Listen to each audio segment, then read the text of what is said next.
y vengo a darte un mensaje de esperanza, vengo de hablarte de libertad y de amor. Porque a veces hay gente que convierte la fe, a veces nosotros mismos convertimos la fe en un montón de reglas, de cosas que obligatoriamente hay que hacer y a veces no es verdad, de cosas que están prohibidas y a veces sentimos que estamos en una carrera de obstáculos o en una pista de minas y que en cuanto nos equivoquemos todo saltará por los aires. Pero ¿sabes cuál es la frase más repetida en la Biblia? Es no tengas miedo. No tengas miedo porque Dios no te quiere con miedo. Y sí, hay cosas que debemos hacer y cosas que no debemos hacer, pero hay muchas otras cosas que a veces hacemos con culpa o a veces pensamos que no está bien hacer y realmente no hay ningún problema y de eso vamos a hablar en el vídeo de hoy. Vamos a ver 4 ideas sobre las dudas que uno puede tener, sobre preguntas que te puedes hacer y sobre qué significa tener una relación honesta con Dios. Veremos 3 ideas sobre la vida cotidiana, la fe en la vida cotidiana, y veremos otras 3 ideas sobre la vida religiosa, sobre la liturgia y la vida parroquial. El primer punto entonces es tener dudas o hacerse preguntas sobre la fe, no saber a quién preguntar, no saber siquiera si el simple hecho de tener esta duda ya es pecado o significa que algo está mal en ti y no deberías ni siquiera tener la duda, o no sabes a quién preguntar, o cuando has preguntado te han hecho de menos o no te han sabido dar una respuesta. Me encuentro con mucha gente que se crió en una familia católica, se alejó de la iglesia y cuando han vuelto, vuelven contando, nadie respondió a mis preguntas. Pero las preguntas no solo no son pecado, sino que pueden y deben ser el inicio de una fe madura, más consciente, porque necesitamos entender. Obviamente la fe, es cuestión de creer, pero también es cuestión de entender. No hay que desactivar el cerebro, quitarse las neuronas y simplemente creer porque sí todo lo que me digan. Está bien hacer preguntas, es normal tener dudas.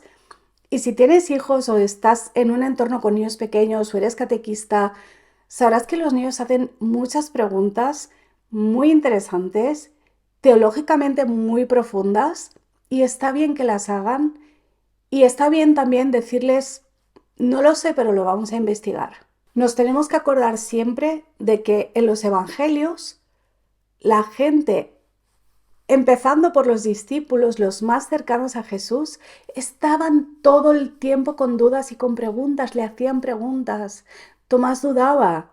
Es normal, es humano, es lógico y está bien. Lo importante es, ¿qué vas a hacer con esas dudas y con esas preguntas?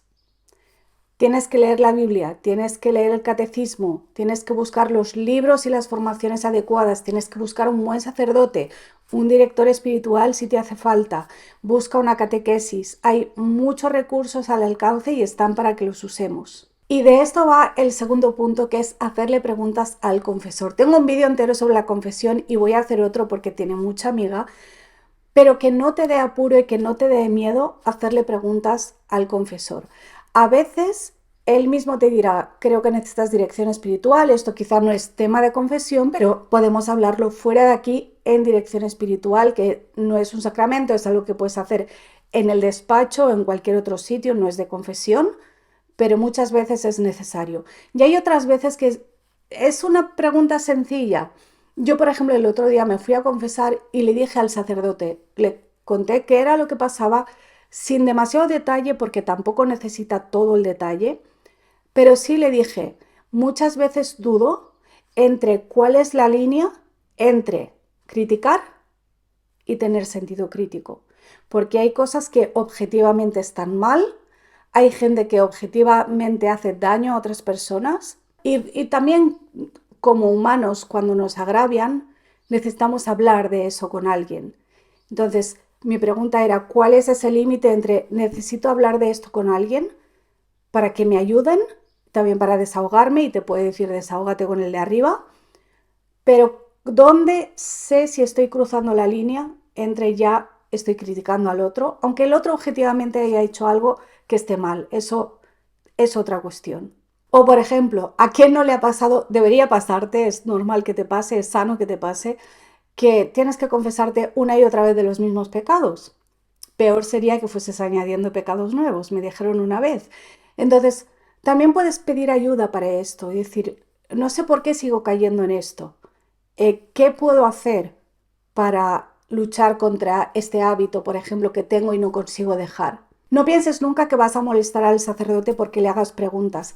Forma parte de su misión acompañarnos. Y sí, es verdad que a veces, si me está escuchando algún sacerdote, que lo sepa, que a veces tenéis unas respuestas que nos dejan un poco así como, oh, he dicho algo que no debía, le he molestado, lo he hecho mal, tengo que salir de esta confesión y ir directamente a otra. A veces el sacerdote puede ser un poco brusco, puede ser que tenga un mal día, pero muchas veces te dice justo lo que necesitas oír, aunque en el momento te moleste.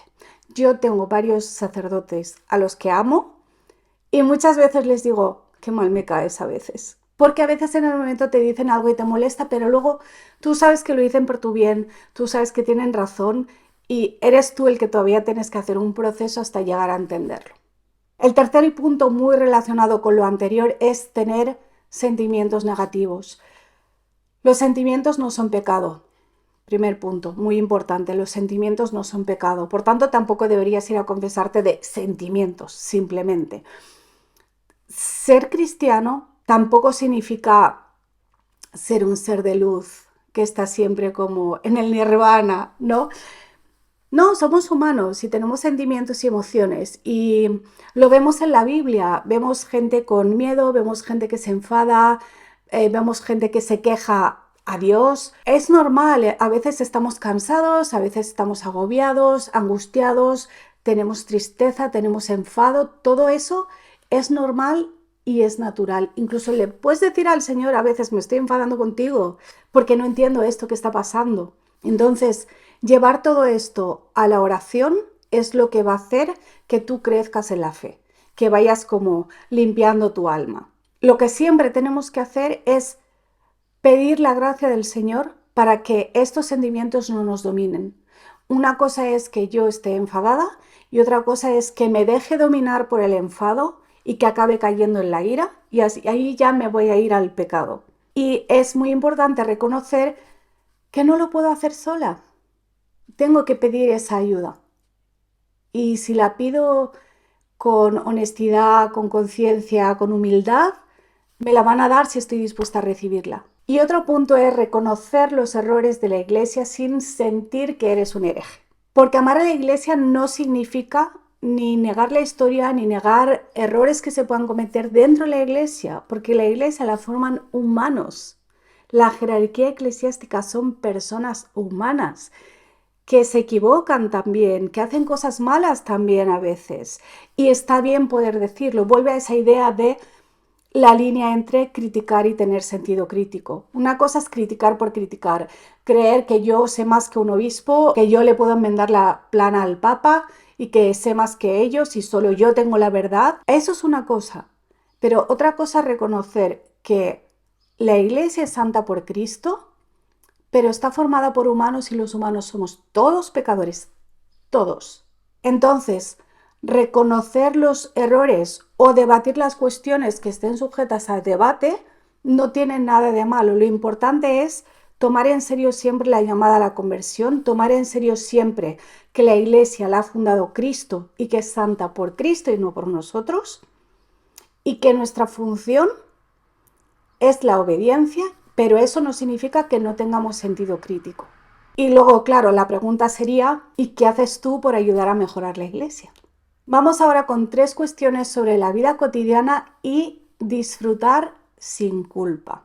Una cosa de la que me di cuenta cuando me acerqué a la Iglesia Católica es que, por un lado, encontré personas que las 2 características que tenían y que yo quería tener eran la paz y la alegría. Tenían una alegría que les venía de dentro, que era muy difícil de explicar o de describir. Tenían alegría. Pero por otro lado veía muchos católicos que se intentaban tomar la fe tan en serio que perdían esa alegría, que no tenían, yo decía, falta sentido del humor, tenemos que reírnos más, tenemos que poder hacer bromas, tenemos que poder pasarlo bien, porque estamos ahora viviendo esta experiencia humana aquí en la Tierra, Tenemos que pasarlo bien. Igual que antes decía, los sentimientos negativos no son pecado, no están mal, los positivos tampoco.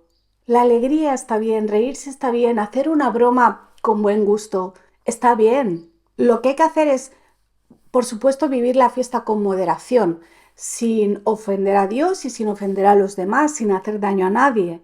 Pero sí hay que vivir la fiesta. Jesús iba a bodas, compartía comidas con sus amigos. Entonces, ¿cómo no vas tú a hacer lo mismo y a disfrutar de la vida, a contar un chiste, a hacer una broma, a celebrar todo lo que haya que celebrar? Y el segundo punto en relación con esto es ver películas o leer libros o hoy en día consumir contenido en internet que no sea de temática expresamente religiosa o incluso que sea de otras denominaciones, de otras religiones. No todo lo que tienes que ver tiene que ser expresamente y explícitamente religioso y más bien católico. Eso de hecho creo que más bien sería limitante. Se puede también aprender mucho sobre la vida humana, sobre el alma humana y por tanto sobre la fe y sobre la relación con Dios, porque todos buscamos ese sentido de trascendencia, buscamos esa relación con el Creador y se puede aprender mucho a través de novelas que no tienen nada en su argumento que sea explícitamente religioso, absolutamente nada, pero te hablan del alma humana, te hablan de las relaciones, te hablan del amor, te hablan de la vida, de la muerte. Hay muchos libros y hay muchas películas de las que puedes extraer grandes lecciones para tu vida que te pueden acercar más a Dios sin que eso tenga que ser explícito. Sería muy triste que todo tuviera que ser explícito. De hecho, Jesús no daba explicaciones explícitas. No te decía, y ahora te voy a decir las 3 teorías, los 3 puntos de sobre no sé qué, o los 3 criterios para... No, usaba parábolas. ¿Qué son parábolas? Son cuentos, historias. Te cuento una historia y a través de esa historia extraemos la lección. Y esto lo tienen las novelas y esto lo tienen las películas. Tú puedes ver Star Trek y ponerte a debatir y a filosofar sobre un montón de cuestiones que tienen que ver con la vida y con el sentido de la vida, con las relaciones entre personas, con el sentido de trascendencia. Y estás viendo una obra de ciencia ficción, de una gente que va en una nave por el espacio y visita otros planetas donde hay otro tipo de seres y tienen sus conflictos y sus relaciones y hay mucha amiga ahí. Le puedes sacar mucho jugo, no hace falta que estés todo el día leyendo tratados de teología, que también, pero una cosa no quita la otra. Y puedes disfrutar de una película que no tenga un mensaje negativo, que simplemente sea para disfrutarla. Una película para reírte, una película para sentirte bien. Está bien.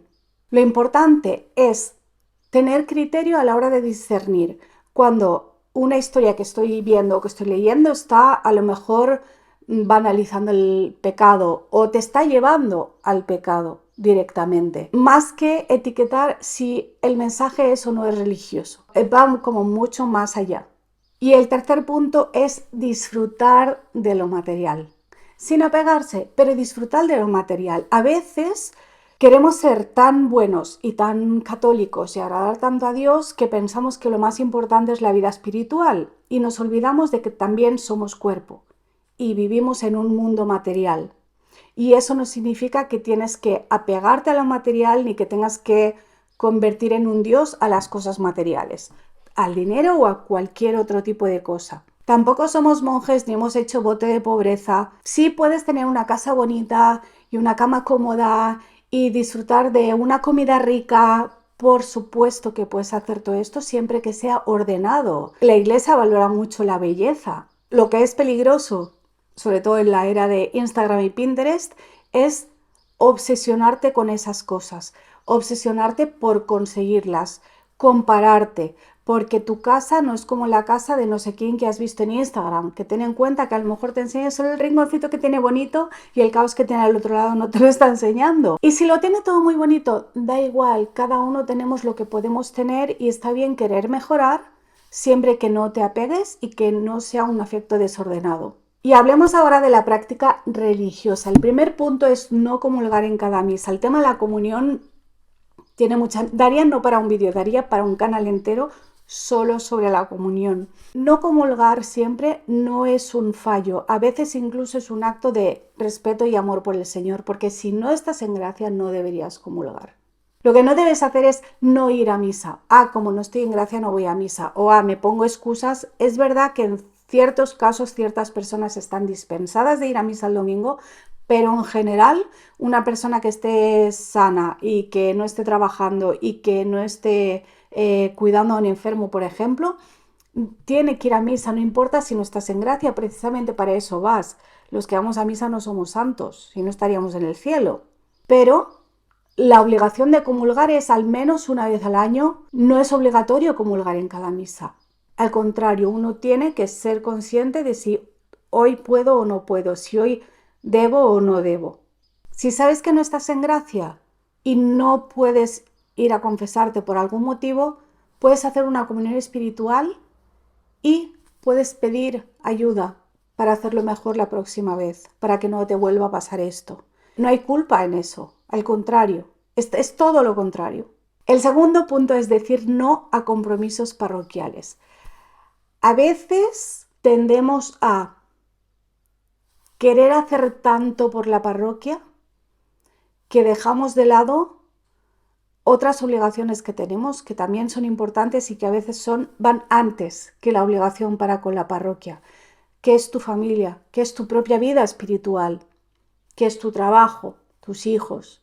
¿Tu casa? Porque sí, la vida cristiana es servicio, por supuesto que sí, y siempre que puedas colaborar tienes que colaborar, sí, pero siempre tienes que respetar tus propias responsabilidades y también tus límites. Nadie debería perder la salud por estar haciendo demasiadas cosas para la parroquia. Nadie debería estropear la relación con su marido o con su mujer, ni descuidar la educación de sus hijos, ni descuidar el cuidado del hogar por haber dicho que sí a demasiadas obligaciones en la parroquia. Y sé que este a veces es un tema muy polémico porque sí, la fe se tiene que vivir en comunidad y sí es muy importante el servicio, pero hay que saber ordenar las prioridades. El tercer punto es vivir la fe de una manera sencilla, porque a veces menos es más, porque a veces vemos lo que hacen otros o lo que dicen que hacen otros, que no significa que lo estén haciendo, y nos parece que es que yo hago menos, es que no hago suficiente, es que debería estar en más grupos en la parroquia, debería ofrecerme para ser catequista y lectora y ir a limpiar y estar en Cáritas y en Manos Unidas y salir a las procesiones. Quizá no. Hay gente que tiene 1001 devociones. Está bien, nada en contra de las devociones, pero las devociones no son obligaciones. No es obligatorio rezar el rosario. Y con esto no estoy diciendo que no haya que rezarlo. Tengo un montón de vídeos en este canal explicándote por qué debería rezarlo y cómo rezarlo y diferentes tipos de rosarios. Y me encanta y está muy bien, pero no es obligatorio. Si eso te está agobiando ahora mismo, tienes amigas a lo mejor que tienen un montón de devociones, los primeros viernes, los primeros sábados, y luego peregrinan a Tierra Santa y se van a Lourdes y a Fátima y a Medjugorje, y tú no has ido a ninguno de esos sitios porque tu situación no te lo permite o porque estás en otro punto de tu vida. Está bien. A veces el ofrecer tus tareas cotidianas, tu fregadero lleno de platos sucios, la comida que se te está quemando, cuando estás preparando la ropa para tus hijos, ofrecer eso o pedir ayuda de una manera muy, muy, muy sencilla. Yo a veces, en momentos de mucho agobio, yo soy muy mariana, yo le rezo mucho a la Virgen y a veces mi oración se limita a decir, Mary, ¿qué hacemos? Mary, ¿qué hacemos? Ya está, eso es si sale de tu corazón. Yo recuerdo cuando estaba en el hospital, mi hijo mayor pasó muchos meses ingresado y yo prácticamente vivía en el hospital por acompañarle. Y todos los días bajaba a la capilla y le dije a un sacerdote amigo, es que a veces llego a la capilla después de comer, me siento y me pongo a llorar y tengo el rosario en la mano, pero no lo rezo, no rezo nada, o sea, con palabras. Me pongo a llorar y me dijo, es que esa es la mejor oración. A veces no hacen falta palabras. Dios sabe lo que hay en tu corazón y sabe por qué son esas lágrimas y sabe lo que quieres y lo que necesitas. y sabe lo que estás pidiendo, aunque no lo verbalices, aunque no lo digas de palabra, aunque no lo digas de palabra ni en tu cabeza, aunque no hagas una oración formal, que no reces un rosario, que no encuentres una capilla de adoración eucarística.